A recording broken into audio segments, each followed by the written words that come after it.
పంజాబ్లోని అమృత్సర్ గోల్డెన్ టెంపుల్లో కాల్పులు కలకలం రేపాయి. స్వర్ణ దేవాలయం గేటు వద్ద ఇవాళ ఉదయం సేవలో భాగంగా విధులు నిర్వహిస్తున్న మాజీ సీఎం సుఖ్బీర్ సింగ్ బాదలపై కాల్పులు జరిగాయి. సిక్కు మత పెద్దలు వేసిన శిక్షలో భాగంగా సుఖ్బీర్ సింగ్ స్వర్ణ దేవాలయం గేటు వద్ద డ్యూటీ నిర్వహిస్తున్నారు.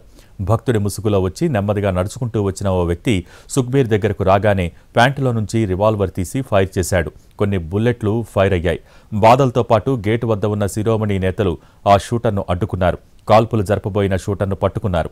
అదృష్టవశాత్తు సుఖ్బీర్కు ఏమీ కాలేదు. ఫైరింగ్కు పాల్పడ్డ నిందితుణ్ణి నరైన్ సింగ్ చౌరాగా గుర్తించారు. గుర్దాస్పూర్ జిల్లాకు చెందిన నరైన్ సింగ్ చౌరాకు ఖలిస్తాన్ లింకులు ఉన్నట్టు సమాచారం.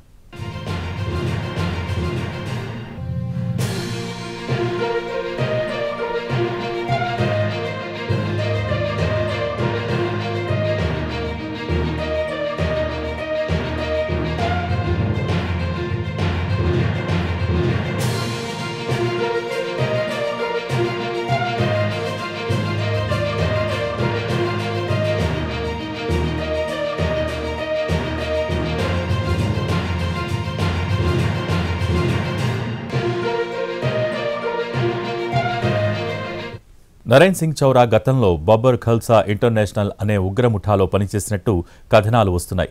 1984లో నరైన్ సింగ్ సరిహద్దులు దాటి పాకిస్తాన్ వెళ్లినట్టు తెలుస్తోంది. పంజాబ్లోకి అక్రమ ఆయుధాలు, పేలుడు పదార్థాల రవాణాలో ఇతడు కీలకంగా వ్యవహరించినట్టు సమాచారం. ఆ తర్వాత కొంతకాలానికి భారత్కు తిరిగి వచ్చిన అతడిని పంజాబ్ పోలీసులు అరెస్ట్ చేశారు. కొన్నాళ్లపాటు జైలు శిక్ష కూడా అనుభవించినట్టు తెలుస్తోంది. మాజీ సీఎం సుఖ్బీర్ సింగ్ బాదలకు అకాల్ తఖ్త్ పలు శిక్షలు విధించింది. ఈ క్రమంలోనే ఆయన అమృత్సర్లోని స్వర్ణ దేవాలయంలో సేవాదారిగా శిక్షను అనుభవిస్తున్నారు. ఈ రోజు ఉదయం కూడా వీల్ చైర్లో స్వర్ణ దేవాలయానికి వచ్చిన ఆయన ప్రవేశద్వారం వద్ద మెడలో పలకను ధరించి చేతిలో ఈటను పట్టుకుని సేవాదారి శిక్షను అనుభవిస్తున్నారు. శిరోమణి అకాలీదళ్ పార్టీ అధికారంలో ఉన్నప్పుడు సుఖ్బీర్ సింగ్ బాదల్ మతపరమైన తప్పిదాలకు పాల్పడ్డట్టు ఆరోపణలు వచ్చాయి. 2007-17 మధ్య కాలంలో పార్టీతో పాటు వారి ప్రభుత్వం రాజకీయంగా పలు తప్పుడు నిర్ణయాలు తీసుకున్నట్టు అకాల్ తఖ్త్ నిర్ధారించింది. ఈ విషయంలో పార్టీ చీఫ్ సుఖ్బీర్ను దోషిగా తేల్చారు. శిరోమణి అకాలీదళ్ పార్టీ చీఫ్గా ఉన్న ఆయన రాజీనామాను ఆమోదించి 6 నెలల్లోగా పార్టీ నూతన కార్యవర్గాన్ని ఎన్నుకోవాలని సూచించింది. దీంతో ఆయన మంగళవారం నుంచి ఈ శిక్షను అనుభవిస్తున్నారు.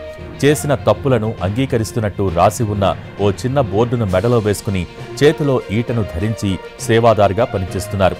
ఆయన తండ్రి పంజాబ్ మాజీ ముఖ్యమంత్రి ప్రకాష్ సింగ్ బాదలకు గతంలో ఇచ్చిన బిరుదును కూడా ఉపసంహరించుకుంటున్నట్టు తెలిపింది.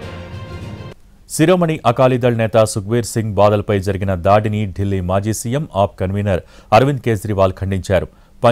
పంజాబీలను బద్నాం చేసేందుకు కుట్ర జరుగుతోందన్నారు.